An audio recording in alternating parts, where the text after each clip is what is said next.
जब स्वेटर साल होई धरी लागे छठी मैया आइल बाड़ी यही जे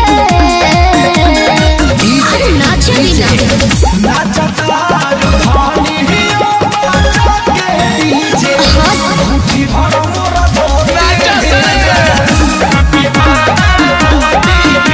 डिस्टर्ब मत करी जी होती राव भी जाता तो भीजे दी खुशी मोर नहीं भीजे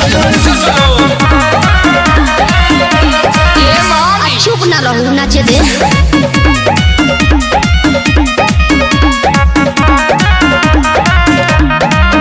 अच्छा ही बात बतावा। हाँ? एगो तो छठ घाट पाइल बारू अच्छा आ घूघ तान के लगलू नाचे कोनो छठी माई के गीत याद नहीं खे गावा।